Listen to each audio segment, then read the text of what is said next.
Lex Consilium foundation channel की ओर से आपका स्वागत है।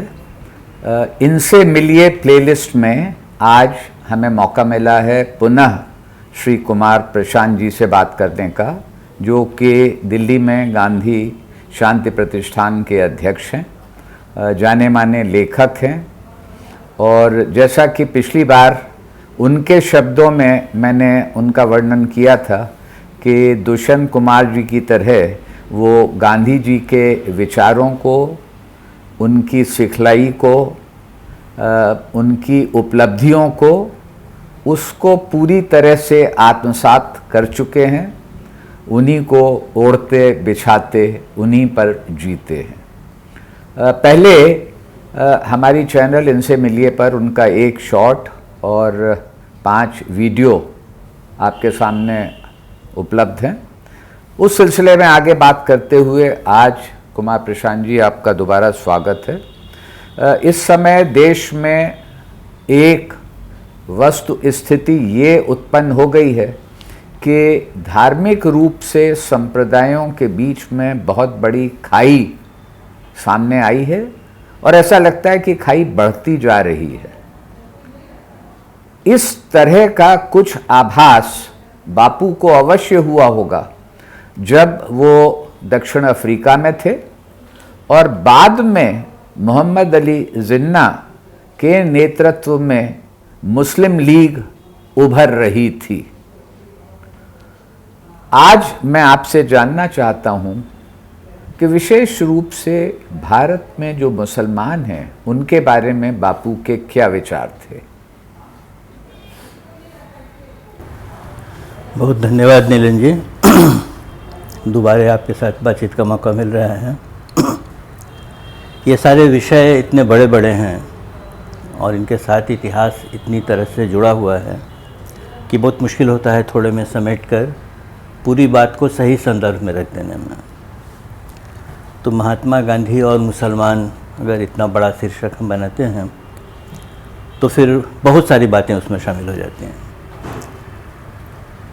मैं ऐसे देखता हूँ, इसको थोड़ी आसानी से समझ में आ जाए इसलिए कह रहा हूँ कि गांधी जी की अपनी आस्थाएं जो हैं उनको उनकी माँ से मिली हैं। वो लिखते हैं कि उनकी माँ जिस तरह से एक पुतली बाई जी जिस तरह से एक आस्थावान हिंदू महिला जैसा जीवन जीती है, जैसा व्यवहार करती है, वैसा ही जीवन पुतली बाई का भी है। उनके साथ ही गांधी मंदिर में भी जाते हैं, व्रत उपवास वगैरह देखते हैं, कभी कभी माँ के साथ उसको रखते भी हैं। तो एक जीवन की जो आस्था होती है वो उनको उनकी माँ से मिली है। और जो एक समझ होती है समाज की और देश दुनिया की, वो समझ उनको इंग्लैंड से मिली है। इंग्लैंड से मिली है, जहाँ वो पहली बार पढ़ने जाते हैं और गुजरात की छोटी सी धरती से निकलकर एक बहुत बड़ी दुनिया में पहुँच जाते हैं, एक अजनबी दुनिया में पहुँच जाते हैं। इंग्लैंड का मतलब है डेमोक्रेसी, लोकतंत्र इंग्लैंड में शुरू हुआ है, प्रारंभिक दौर है वो। वहाँ से वो उन वैल्यूज़ को ग्रहण करते हैं जिन वैल्यूज़ से उनकी सामाजिक समझ बनी है। हर आदमी कहीं न कहीं चीज़ों से बनता है। तो गांधी जी कहाँ से बने हैं, अगर इसको हम देखने की कोशिश करें तो ये 2 चीज़ें बहुत ज़रूरी हैं समझने की, कि एक व्यक्तिगत आस्था और एक सामाजिक समझ। गांधी जी की पहली नौकरी जो है वो एक मुस्लिम फर्म में हुई है, अब्दुल्ला एंड कंपनी में। मुसलमानों के साथ नज़दीक से इंटरेक्शन करने का ये गांधी जी का दूसरा मौका है। इससे पहले जब वो इंग्लैंड में पढ़ रहे हैं तो थोड़ी आश्चर्य की बात है कि गांधी जी ने तीनों धर्मों के जो मुख्य ग्रंथ हैं, गीता है, बाइबिल है और कुरान है, तीनों ही उन्होंने इंग्लैंड में पढ़ा है। उससे पहले वो जानते नहीं थे इनके बारे में। और इन तीनों के मानने वाले लोगों के साथ उनका इंटरेक्शन इंग्लैंड में होता है और इतना ज़्यादा होता है और इतना आकर्षक होता है कि ईसाई भी इस कोशिश में होते हैं कि गांधी जी कन्वर्ट हो जाएं, क्योंकि ईसाईयत भी कन्वर्जन में विश्वास करती है।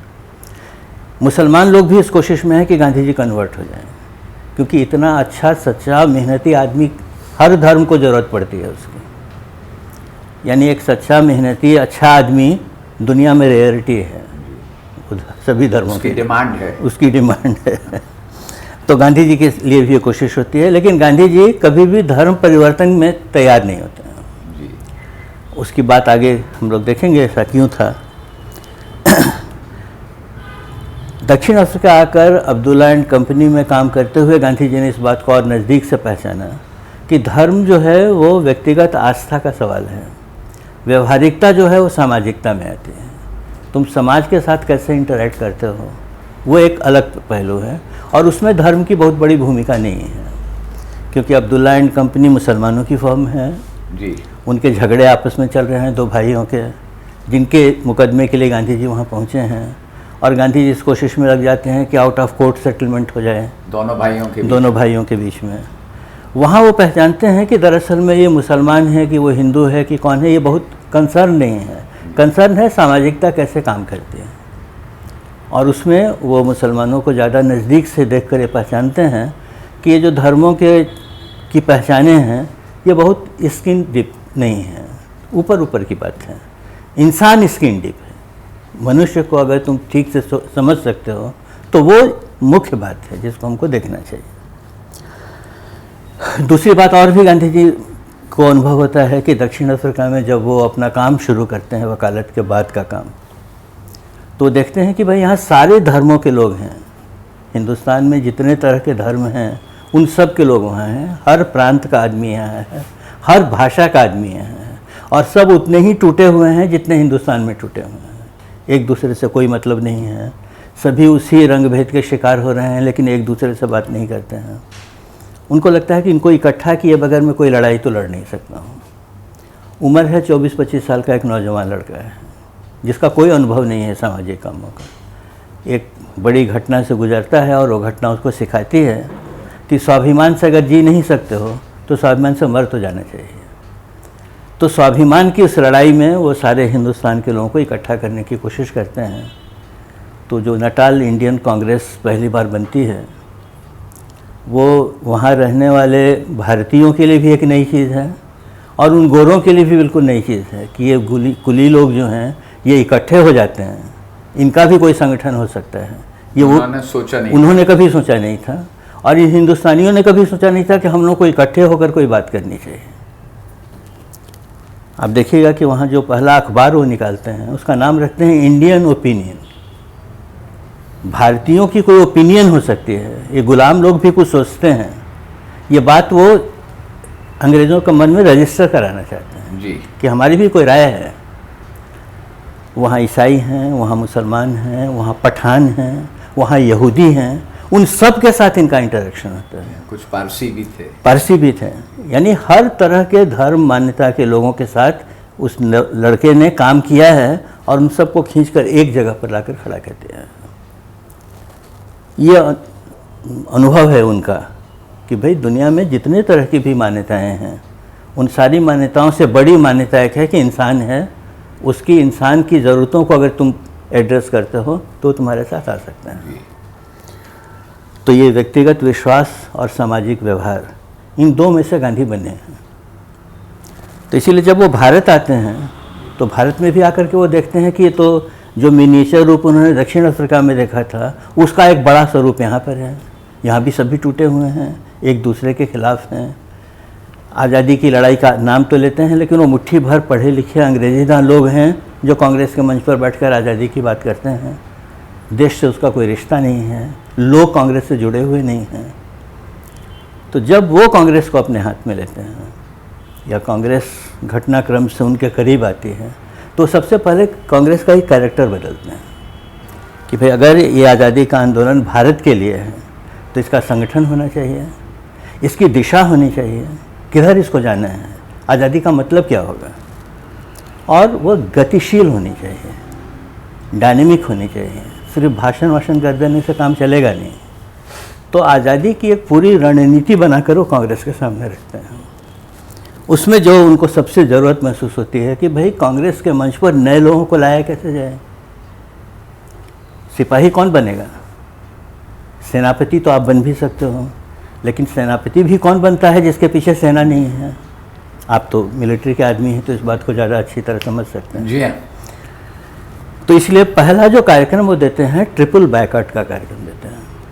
ट्रिपल बायकॉट, जी, जिसको त्रिविध बहिष्कार कहते हैं। जी, 3 चीज़ें छोड़कर भारतीयों को कहते हैं बाहर निकलो, कॉलेज छोड़ो, अदालत छोड़ो, सरकारी नौकरियां छोड़ो।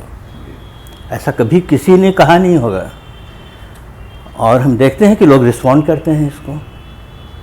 लड़के कॉलेज छोड़कर बाहर निकलते हैं। जितने भी बड़े कांग्रेसी नेता हैं, ये असहयोग, सिविल डिसोबीडियंस है, सिविल डिसोबीडियंस का समय है। तो ये सारे वकील जो निकले हैं, ये सब अदालतों से बाहर निकले हैं। जी, जवाहरलाल नेहरू, मोतीलाल नेहरू वगैरह जितने हैं, राजेंद्र पटेल प्रसाद वगैरह पटेल, सब, सभी वकील ही राजेंद्र प्रसाद वकील। हैं, सभी बाहर निकलते हैं जी। वहाँ से। तो ये त्रिविध बहिष्कार दरअसल में वो टेक्निक थी गांधी जी की, जिस टेक्निक से उन्होंने नए सिपाही कांग्रेस के मंच पर लाकर खड़े किए। वो पैदल सिपाही भी हैं और कमांडर भी हैं, यानी सारी जो लीडरशिप है वो उसी दौर में खड़ी हुई है। इन सब के बीच में मुसलमानों का, उसके बाद वो देखते हैं कि जो सबसे बड़ी कौम है जी, हिंदुओं के बाद, वो तो मुसलमानों की कौम है, और मुसलमान इस आज़ादी की लड़ाई में कहीं है नहीं। जी, उनको कैसे लाया जाए? तो जो चीज़ हम लोग बहुत आसानी से नहीं समझ पाते हैं कि उन्होंने खिलाफत मूवमेंट का क्यों सपोर्ट किया। खिलाफत मूवमेंट वही टेक्निक थी जिस टेक्निक से उन्होंने त्रिविध बहिष्कार में नए लोगों को सामने लाया। खिलाफत से उन्होंने मुसलमानों को नेशनल मंच जोड़ने के लिए, मतलब राष्ट्रीय मंच पर जी, मुसलमानों को लाकर बिठा दिया उन्होंने, जी, खिलाफत आंदोलन के कारण। उसमें बहुत सारे इधर उधर भी गए, जैसे त्रिविध बहिष्कार में बहुत सारे लोग इधर उधर गए। 100% भर्ती तो नहीं होती है, अब फौज बनाते हैं तो बहुत सारे लोग छट जाते हैं, वहाँ भी छटे। लेकिन छट कर जो बचे, तो कांग्रेस के मंच पर कभी भी इतने मुसलमान नहीं थे जितने खिलाफत के बाद आए। तो सिपाहियों को जमा करना है, कमांडर करता क्या है? तुमको दिशा देता है और तुम्हें भावना भरता है। तो वो एक आज़ादी की लड़ाई के नायक के रूप में उनकी ये जिम्मेवारी थी कि कांग्रेस को मजबूत किया जाए, इसका संगठन बने। एक नई सोच है कि खिलाफत में और उस मुसलमानों को एक निष्ठ करना, इसका एक प्रमुख उद्देश्य था, प्रमुख उद्देश्य था। जी, मतलब गांधी जी के जो व्याख्यान हैं खिलाफत के समय के, जी, तो गांधी जी के व्याख्यान में और अली बंधुओं के व्याख्यान में आपको साफ साफ फर्क समझ में आएगा। जी, अली बंधु मुसलमानों की बात करते हैं, जी, गांधी जी कहते हैं नहीं, ये हिंदुस्तानियों की बात है। जी, हिंदुस्तानी नागरिक अपने दूसरे हिंदुस्तानी को खतरे में छोड़कर कैसे बैठा रह सकता है? अगर मुसलमान दुखी हो रहे हैं तो हम भी दुखी हो रहे हैं, तो उसका दुख दूर करने के लिए साथ में आना पड़ेगा। तो ये जो नए तरह की फौज इकट्ठी की उन्होंने, सब तरह के लोगों को जोड़ा, ये एक नई विचारधारा थी। जी हाँ, बिल्कुल एक नई टेक्निक है ये, जिसको आप नॉन वायलेंट टेक्निक कर सकते हैं। जी, वायलेंट टेक्निक में आप करते हैं कि एक फरमान जारी करते हैं कि सबको ज़बरदस्ती फौज में भर्ती होना है। ऐसा फरमान जारी करने का कोई अधिकार गांधी जी के पास नहीं है। जी, वो एक वातावरण बनाते हैं जिसमें सबको ये समझ में आता है कि आज़ाद होना है तो इस मंच पर आना पड़ेगा। और ये किस वर्ष की, आप किस अवधि की बात कर रहे हैं? ये बिल्कुल गांधी जी के अराइवल के बाद की 20-30 के बीच की बात है। 20 गांधी जी 15 में आते हैं भारत, और उसके बाद 17-18 में वो आंदोलन शुरू करते हैं, 17 में चंपारण करते हैं। सोचा 20 और 30 के बीच में, और यही विचारधारा 47 तक रही। 47 तक रही बगैर किसी तरह के फर्क के। जी, कांग्रेस बहुत भटकती रही, क्योंकि कांग्रेस को समझ में नहीं आ रहा था कि सब क्या कर रहा है ये आदमी, लेकिन इस आदमी को मालूम है कि मैं क्या कर रहा हूँ। तो मुसलमानों के साथ गांधी जी का रिश्ता जो है जी, वो अपीजमेंट का नहीं है, उनको उनकी भूमिका याद दिलाने का है। धर्म के विश्वास तुम्हारे चाहे जो भी हो, तुम अगर इस देश में हो तो इस देश के नागरिक हो। तो सुबह और शाम जब प्रार्थना करते थे उसमें ईश्वर अल्लाह तेरो नाम, तो शायद ये यही दर्शित करता है। जी हाँ, वो थोड़ा अलग प्रसंग भी हो जाएगा जी, लेकिन शायद दुनिया के सांस्कृतिक इतिहास में महात्मा गांधी पहले व्यक्ति हैं जी, जिन्होंने प्रार्थना का स्वरूप बदल दिया। जी, इससे पहले धर्मों की प्रार्थनाएं होती थी। जी, धर्मों की प्रार्थनाएं मंदिर में, मस्जिद में, चर्च में होती हैं। गांधी जी ने कहा कि नहीं, प्रार्थना करने के लिए मंदिर, मस्जिद, चर्च, गुरुद्वारे की जरूरत ही नहीं है, तुम जहाँ हो वहीं प्रार्थना होनी चाहिए। तो गांधी जी की प्रार्थना सड़क किनारे पेड़ के नीचे होती है, जब आश्रम में रहते हैं तो आश्रम में होती है। दूसरा उन्होंने कहा कि प्रार्थना एक धर्म की हो ही नहीं सकती है, सभी धर्मों की होनी चाहिए। इसकी कहानी दक्षिण अफ्रीका से शुरू होती है। दक्षिण अफ्रीका में थोड़े से धर्मों की बात से शुरू होती है। इनके मित्रगण जैसे जैसे बढ़ते जाते हैं तो कैलेंडबर्ग कहता है कि तुम्हारी प्रार्थना तो बहुत अच्छी है, लेकिन यहूदियों का इसमें कुछ नहीं है। तो कहते हैं तुम बताओ ना क्या इसमें शामिल करूँ यहूदियों के लिए। तो वो बताते हैं ये प्रार्थना हमारे यहाँ बहुत अच्छी चलती है, तो उसको मैं शामिल करके जोड़ लेते हैं। वैसे करते करते वो प्रार्थना बड़ी होती जाती है।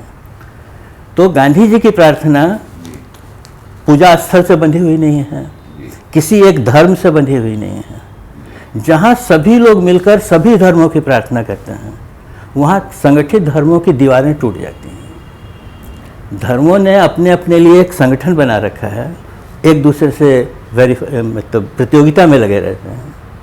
गांधी कहते हैं प्रतियोगिता है ही नहीं, एक दूसरे की आस्था को समझना है।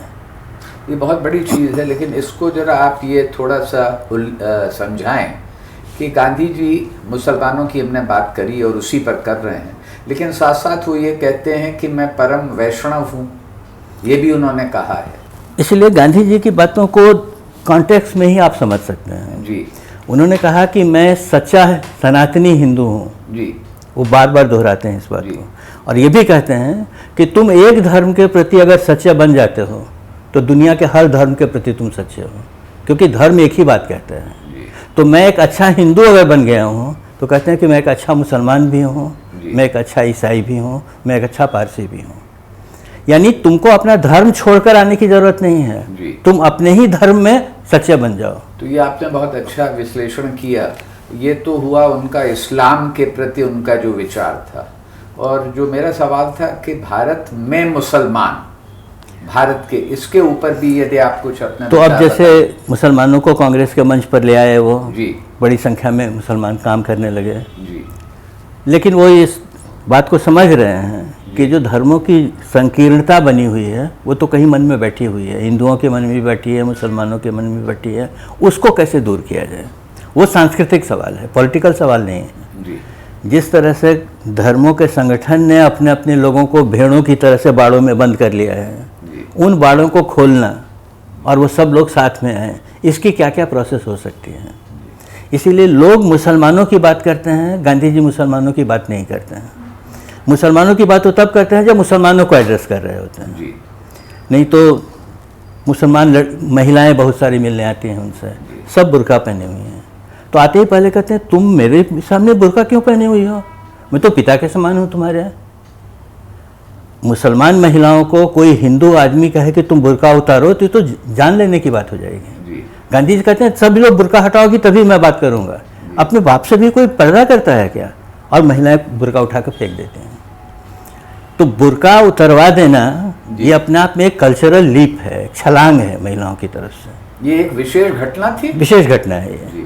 तो ऐसी कई चीज़ें गांधी जी के इसमें आपको मिलेंगी जहाँ पर वो बहुत सटल तरीके से सांस्कृतिक दौर रास्ते को बढ़ाने की कोशिश कर रहे हैं जी। ये समझते हुए भी कि इस समय एक आज़ादी की लड़ाई चल रही है, इस लड़ाई को डेविएट नहीं होने देना है, लेकिन इस लड़ाई में वो सारे एलिमेंट्स धीरे धीरे डालने हैं जो आज़ादी के बाद का हिंदुस्तान बनाने के काम आएंगे, क्योंकि आज़ादी के बाद का हिंदुस्तान ऐसा नहीं होना चाहिए।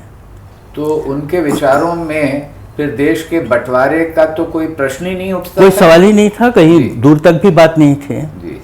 लेकिन जो इतिहास एक ही दिशा में एक ही तरह से तो बहता नहीं है जी। कई तरह की ताकतें काम करती रहती हैं, और हर ताकत से ज़्यादा मजबूत आदमी साबित हो ये बहुत रेयर होता है। गांधी जी शायद एक्सेप्शनल लोग थे जिन्होंने कई बार इतिहास की धारा को मोड़ दिया, लेकिन हर बार वो मोड़ सकते हैं ये संभव नहीं है।